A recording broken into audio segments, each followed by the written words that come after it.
Shortly after dawn on the 25th of April 1915, off the coast of Gallipoli, the gentle splash of oars could be heard as thousands of Australian troops made their way towards land. Waiting silently on the hills and cliffs beyond were Ottoman riflemen, poised to defend their homelands at all costs. Within moments, gunfire erupted, signalling the start of a brutal fight which would last for 8 months and cost thousands of lives. This video, the first in an exciting new series in partnership with the Gallipoli Association, will tell the story of that very first day when the Anzacs came to Gaba Tepe. When war had become static along the Western Front in December 1914, decision makers in London looked to break the deadlock by opening up a new battlefront. Winston Churchill, First Lord of the Admiralty, advocated for an attack against the Ottoman Empire by using the Royal Navy to force the Dardanelles Straits. The Allied objective was, by capturing Constantinople, to force Germany's ally Turkey and its Ottoman Empire out of the war. The British and French naval actions that culminated on the 18th of March 1915 failed in their attempt to force a path through the Dardanelles, and so a land campaign was planned. Its purpose was to destroy the Dardanelles forts, gun batteries and minefields. Once neutralised, the Navy could then continue its mission to capture the Turkish capital. The Gaba Tepe amphibious landing on the 25th of April was only part of the Mediterranean Expeditionary Force's attack on the Gallipoli Peninsula. The British would land at Cape Helles and the French at Kumkale at the entrance to the Dardanelles. The landing at Gaba Tepe, at the narrowest point of the peninsula, would be carried out by soldiers of the Australian and New Zealand Army Corps, otherwise known as Anzacs. That force, raised at the outbreak of war and commanded by General Sir William Birdwood, would by April 1915 consist of 2 infantry divisions, the 1st Australian under General Sir William Bridges and the New Zealand and Australian Division, commanded by Sir Alexander Godley. Each of those divisions was composed of 12 battalions of around 1,000 men. When including various attached units, a division was around 16,000 men all told.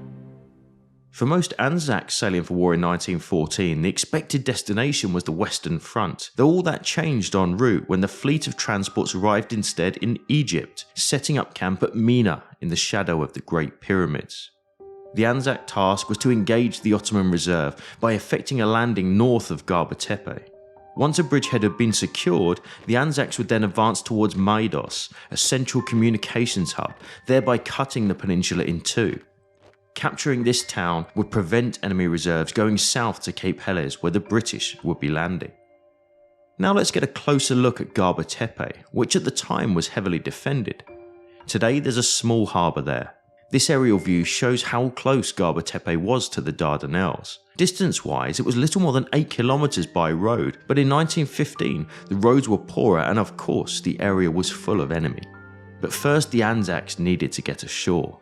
Let's take a moment to understand the ground and the key points the Anzacs would encounter. What will stand out straight away are the ridges that you can see running from Gaba Tepe up towards the heights of Sari Bair. These being the initial objectives of the Anzacs on day 1. This footage, taken from the fortifications at Gaba Tepe, shows you the proposed landing beach that stretches just over a kilometre north. This beach was chosen because intelligence reported only a few unconnected trenches and series of gun emplacements, many of which appeared empty. The landing was officially codenamed Z, a follow-on from the codenames of S, V, W, X and Y that was selected for the British landings further south at Cape Helles.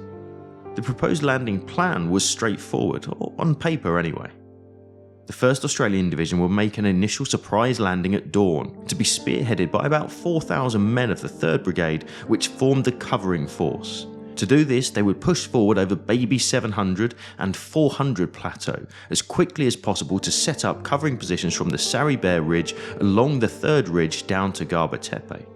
The covering force's left flank would then be secured by the landing of 2nd Brigade. Their objective was to extend the line northwards to the summit of Hill 971 and north of Fisherman's Hut.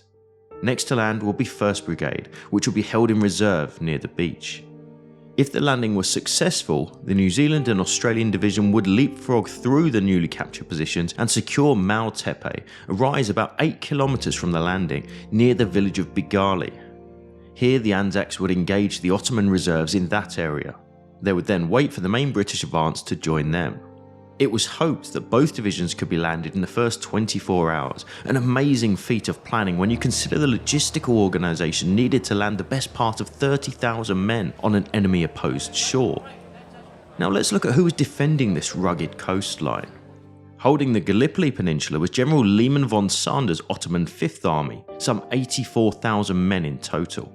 In the Gaba Tepe area, Colonel Mustafa Kemal's 19th Division, along with Lieutenant Colonel Shefik's 27th Regiment, part of the Ottoman 9th Division, were defending the coast. The troops were deployed as we see here. The Ottomans had deployed a single battalion to defend just over 8 kilometers of coastline, supported by a mountain battery and the guns at Gaba Tepe.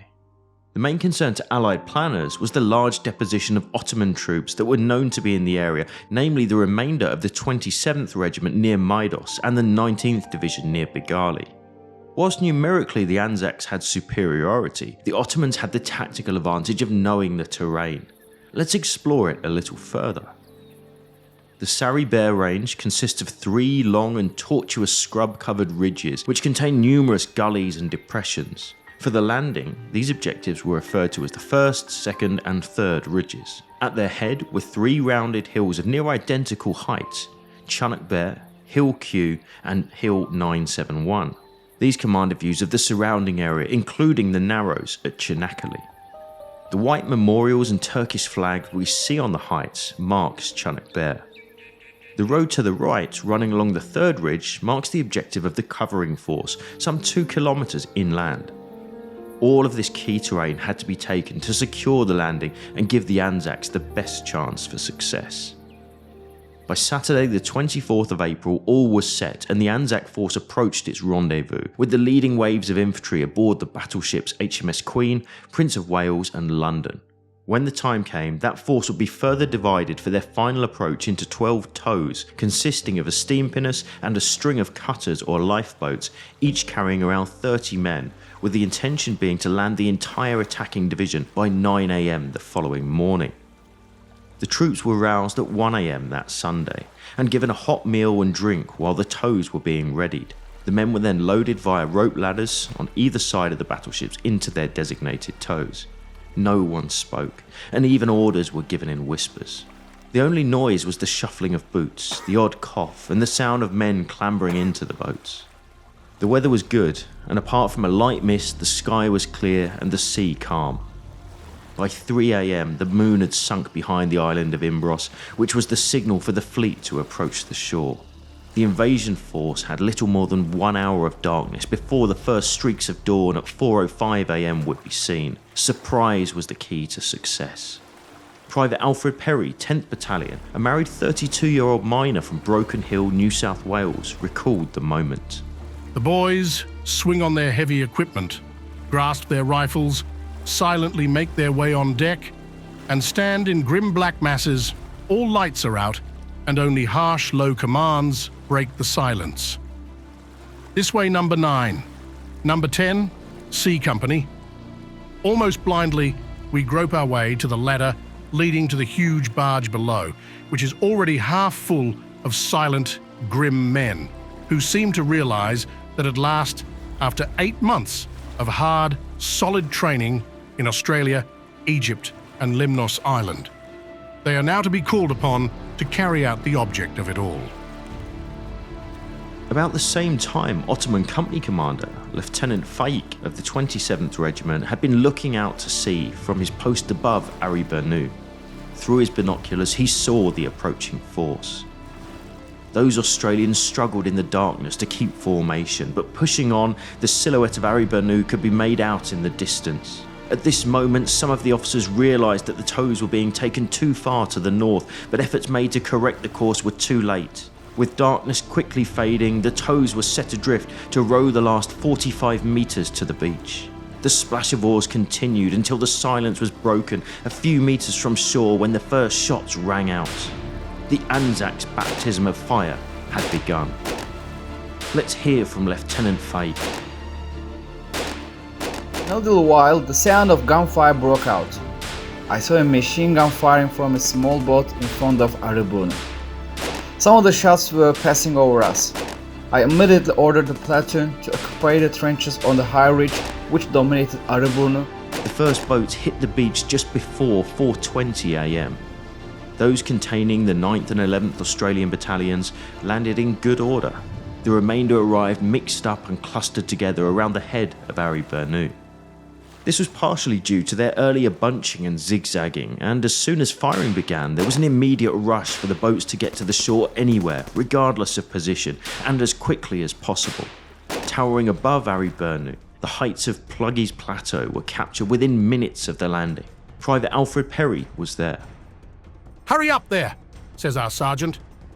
"Fix bayonets!" Click, and the bayonets are fixed. Forward, and away we scramble up the hills in our front. Up, up we go, stumbling in holes and ruts. With a ringing cheer, we charge the steep hill, pulling ourselves up by roots and branches of trees, at times digging our bayonets into the ground and pushing ourselves up to a foothold until, topping the hill, we found the enemy had made themselves very scarce. One of the first to fall was Captain Dick Annear, 11th Battalion, killed leading his men into the abandoned enemy trenches, thus becoming the first of many Australian officers to lose their lives on Gallipoli. By now, a handful of defenders who had survived the short but bitter fight on Pluggy's Plateau retired down its southern side into Shrapnel Valley and up onto the second ridge, in hot pursuit with the Australians. Let's now move inland a little and look at the view from the top of Pluggy's Plateau. Here you can see an eroded outcrop that had a striking resemblance to the Sphinx, with Russell's Top behind it and Rest Gully below. The rattle of small arms fire in this area had quietened down by 5:30 am. 4,000 fighting men had been landed and boatloads more were making for the shore. Despite arriving a little further to the north than the Australians expected, the landing so far had been successful. By the time Brigadier General Sinclair McLagan had come ashore with the second wave, he found his brigade in almost total disarray, fragmented in small groups all over the area. Chaotic as it was, a landing on a hostile shore had been made, and advance parties had already penetrated over a kilometre inland. The main body that consisted of the 1st Brigade and 2nd Brigade had though been delayed in their landing by the late arrival of the steam pinnaces back from the beaches, and most brigades did not get fully ashore until 1 PM, a lot later than planned. Now let's look at the ground to McLagan's right flank. By 6 AM, scattered groups of Australians were in undisputed positions all along this ridge. The only resistance was sniping, which was nothing McLagan was too worried about. And by 7 AM, some Australians had even reached the 3rd ridge beyond, which lay undefended at this time. Due to delays in landing the remainder of the division and threat of counterattack, McLagan had ordered the bulk of his men to remain on the 2nd ridge and entrench. When Colonel James Mackay of the 2nd Brigade finally landed, McLagan convinced him that the original plan could not be carried out and that he must divert his entire brigade to guard this right flank. He was fearful that this area was at an immediate risk from strong Ottoman counterattack, and without Mackay's brigade, the right would almost certainly break. Mackay was recorded to say, "It's all a bit stiff to disobey orders first thing," but he reluctantly accepted. With this action, McLagan was not ignoring the importance of Baby 700 and the heights of Sarri Bear, but he understood these to be relatively safe at the time. He knew that Baby 700 was a natural junction of the 2nd and 3rd ridges and the gateway to the heights. However, now 2nd Brigade was protecting the vulnerable right flank, this left McLagan with no great strength to push on from the left to capture the Sarri Bear heights. All he could do was wait for 1st Brigade to land in adequate numbers. Whilst this was happening, the landing was going wrong on the extreme northern point of the Anzac area. Let's take a look. On the right is Arıburnu. The left is Fisherman's Hut. In the centre is North Beach, with the heights behind, including Baby 700 and Chunuk Bair. We just mentioned 2nd Brigade now protecting the right flank, however not all of the battalions from that brigade received those revised orders. Steaming towards the shore at North Beach was the Galeka, which carried both 6th and 7th Battalions of Mackay's 2nd Brigade. They'd reached their designated position punctually at 4:45 AM, but there was no sign of the tows that were to take them to shore. By this stage, the ship had started to attract artillery fire, which put the men who were crowding her decks at risk. It was decided that there was no time to lose waiting for the tows to return, so the landing was commenced using the ship's own lifeboats. Lieutenant Colonel Pompey Elliott's 7th Battalion were to land first. The first 4 boats carrying B Company began their row ashore. As the men neared the beach, they could see the Red Cross flag from the recently landed 3rd Field Ambulance to the right, and ahead the low sandy knoll with a ruined stone building known as Fisherman's Hut. They knew from these landmarks that they were heading in the correct direction, but what they didn't know was that they were heading directly into an ambush. An Ottoman platoon watched on until the approaching boats were just yards from shore before unleashing a hail of fire. Captain Herbert Lay recalled the moment.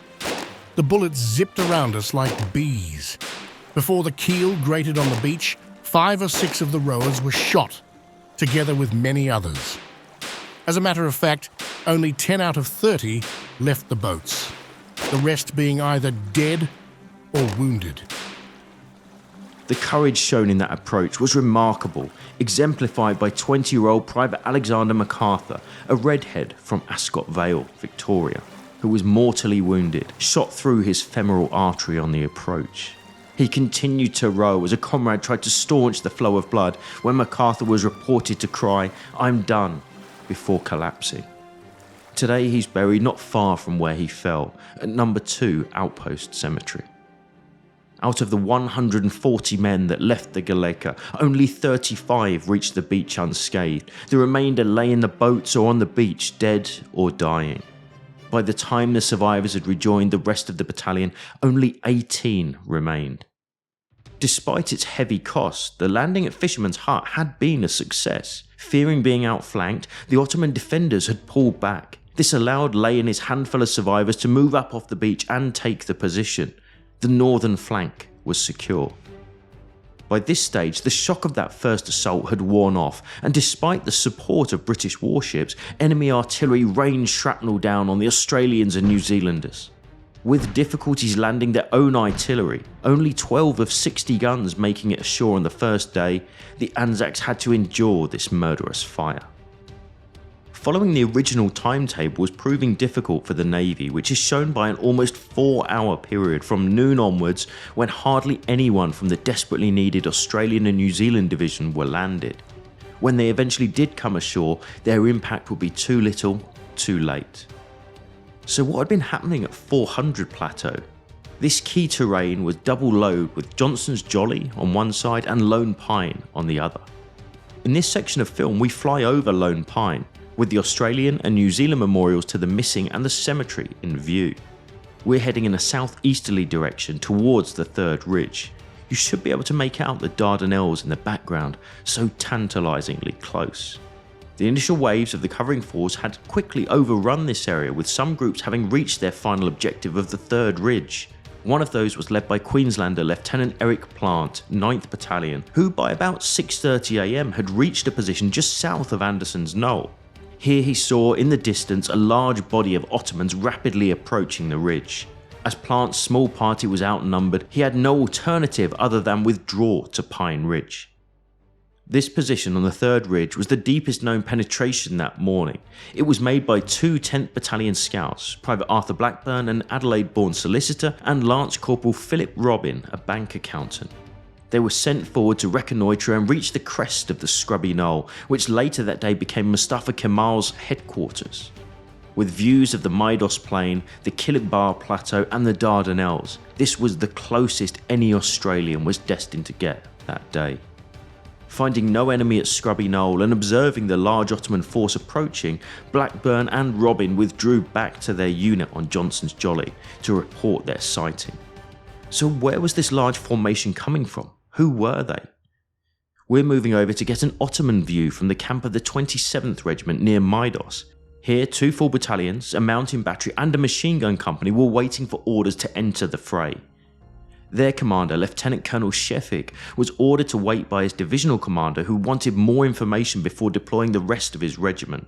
The commander was rightfully cautious as he was receiving reports of landings further south at Cape Helles. When Sheffick received permission, he moved quickly. This film is taken from the site of Sheffick's camp on the northern slopes of the Gallipoli Plateau and shows the Maidos Plain with the Sari Bear Ridge in the distance. You can see Lone Pine, the Scrubby Knoll and Chunuk Bair on the skyline. Sheffick's force began to reach the third ridge near Anderson's Knoll just before 8 AM, quickly deploying along the length of the ridge and driving the Australian scouts as they did so. The full weight of the Ottoman counterattack was about to fall on McLagan's right flank, exactly as predicted. We've now moved over to the third ridge close to Anderson's Knoll. Lone Pine of 400 Plateau is ahead, with Leg Valley in between. From here, Sheffick's men were getting ready to counterattack. Let's hear from Sheffick himself. We guessed that the enemy was advancing slowly and cautiously in order to capture the ridge where we were, which dominated all sides, namely Chunuk Bair to Gaba Tepe. We set about our task of throwing the enemy back, and we felt a moral force in ourselves for performing this task. All the signs indicating that opposing of 2,000 armed men was a force of at least 4 or 5 times that size or even bigger. We had to prevent the enemy from reaching and occupying the dominating line of Chunuk Bair, Gaba Tepe, and had to gain time until the 19th Division arrived. The day's fighting on 400 Plateau was confused. Thick scrub meant that men lying prone were invisible, which made it difficult to maintain contact with adjacent units. Lacking any coherent organisation, small groups of men would advance, either following the original orders to reach the third ridge or McLagan's new orders to reinforce the firing line on the second. Amongst them was Private Fred Simons, who described the experience. We no sooner got over the ridge than we were met by a hail of bullets and shrapnel. We covered the ground in short, sharp rushes, taking cover in all depressions. The enemy had the range of all the cover that was worth taking and kept a constant fire of shrapnel over it. In one place, the shells were bursting right on top of us, coming almost as quick as one could count them. It was then that our men started to fall out. By about 4 PM, the heavy Ottoman fire forced the Australians to pull back from their forward positions on 400 Plateau, relinquishing control of Johnson's Jolly and Lone Pine. With this key ground lost, the remaining Australian outposts were, despite some incredible acts of courage, simply overwhelmed. Any final hope the Australians cherished of renewing the advance was lost, when at 10 PM another Ottoman counterattack was launched, with waves of men advancing across these very wheat fields. Defending Bolton's Ridge, men from the 8th and 4th Battalions, alerted by the approaching war cries, checked that advance and countercharged at the point of the bayonet, ultimately halting the advance on the right flank of the Anzac area. From the sea up to Bolton's Ridge, across Lone Pine and Johnson's Jolly, there was now a rough line established, in front of which the ground lay covered with the dead and dying of both sides. This line would change little for the next 8 months of the campaign. But how did events unfold on the left flank of the Anzac area? During the early morning, Captain Tulloch of the 11th Battalion had led a group of about 60 men from Russell's Top across the Neck, up to the slopes of Baby 700 and on towards Battleship Hill, the pre-arranged rendezvous for the battalion. Tulloch was right on schedule. Ahead and undefended lay Chunuk Bair, one of the key objectives for that first day. Tulloch, however, faced a problem. Ottoman resistance has steadily been increasing with every step forward, and now facing him was a deep ravine. Unsupported, he halted his men and took cover to await reinforcements. As we know, 2nd Brigade had been moved to the line elsewhere, and the New Zealanders had yet to be landed, so Tulloch's group would remain alone. But where was the enemy? Mustafa Kemal, commander of the 19th Division, had been at his headquarters in Bigali when reports of the landing were received about 2 hours after Tulloch and others had stepped ashore. Kemal immediately ordered 2/3 of his division and a mountain battery towards the sound of the fighting. Kemal knew that at all costs he had to reach the heights of Chunuk Bair before the Anzacs. The race was on. But his route wasn't an easy one. A 2-hour march over rough, roadless terrain, which was covered in scrub and a maze of gullies and spurs with only the odd goat track for ease of movement. Just before 10 AM, his forward elements arrived at Chunuk Bair. Close to this position, Kemal met an exhausted group of soldiers from the 27th Regiment, some of whom had defended Fisherman's Hut that morning. In retreat, without ammunition, Kemal ordered them to fix their bayonets and lie down. At the same time, Tulloch and his men, who'd been keeping pace with their retreat, also stopped. The bluff had worked.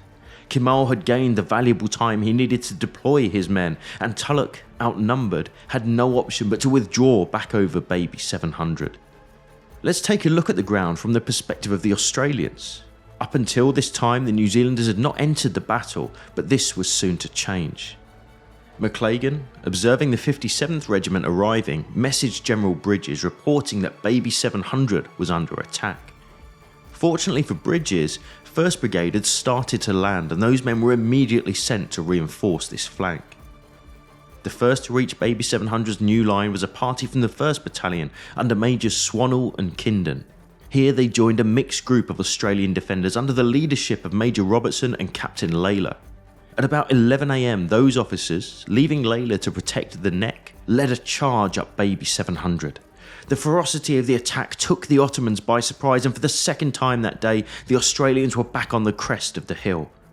The fighting turned into a slugfest as each side poured heavy small arms fire into the other. Ottoman artillery soon joined the fray, showering Baby 700 with shrapnel.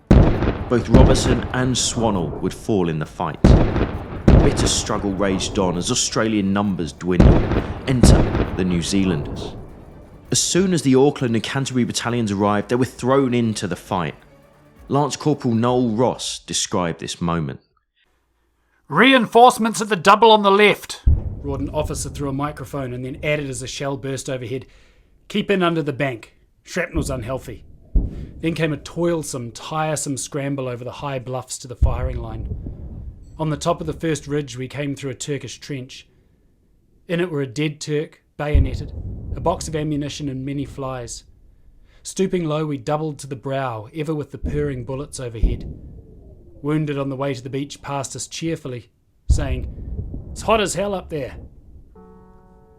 Meanwhile, yet another Ottoman counterattack pushed the Anzacs off Baby 700 and the situation became critical. Amongst those to fall was Captain Layla, the last of that group of 4 officers who had met on the hill. By 4 PM, the crest of Baby 700 was being held by a mix of exhausted Australians and New Zealanders. About 30 minutes later, and despite mounting casualties, the 57th Regiment made yet another attack. At first the Anzac line held, but the sheer weight of numbers proved too much, and the last battered survivors were forced back over the crest of Baby 700 for the final time. The hill would remain in Ottoman hands for the rest of the campaign. The situation was indeed dire, and there were doubts amongst high command that they could stand the strain of another day. Generals Bridges and Godley reviewed the situation. Knowing that their firing line had been established well short of the intended positions, and with the threat of a major counterattack in the morning, they recommended evacuation. Commander-in-Chief Sir Ian Hamilton's response was clear. "Your news is indeed serious, but there is nothing for it but to dig yourselves right in and stick it out. It would take at least 2 days to re-embark you. Make a personal appeal to your men and Godleys to make a supreme effort to hold their ground. You have got through the difficult business. Now you only have to dig, dig, dig until you are safe."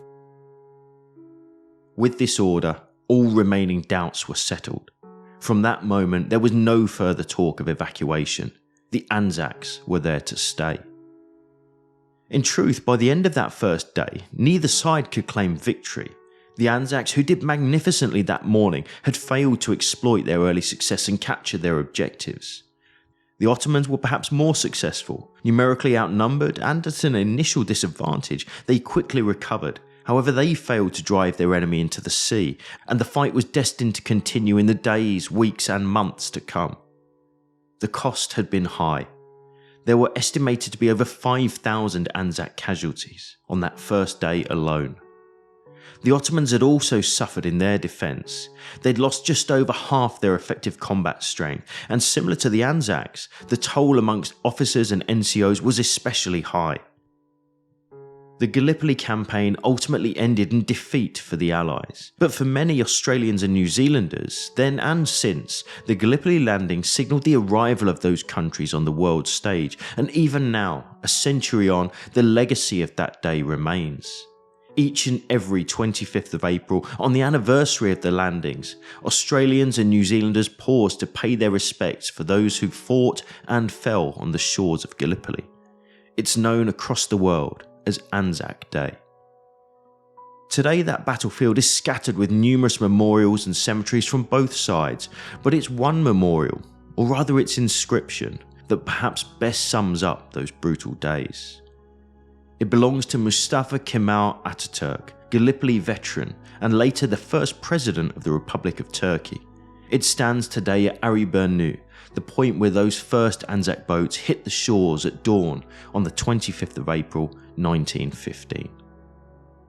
Those heroes who shed their blood and lost their lives. You are now lying in the soil of a friendly country. Therefore, rest in peace.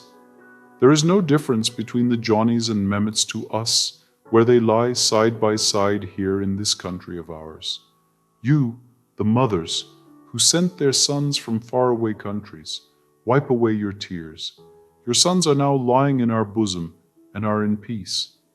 After having lost their lives on this land, they have become our sons as well.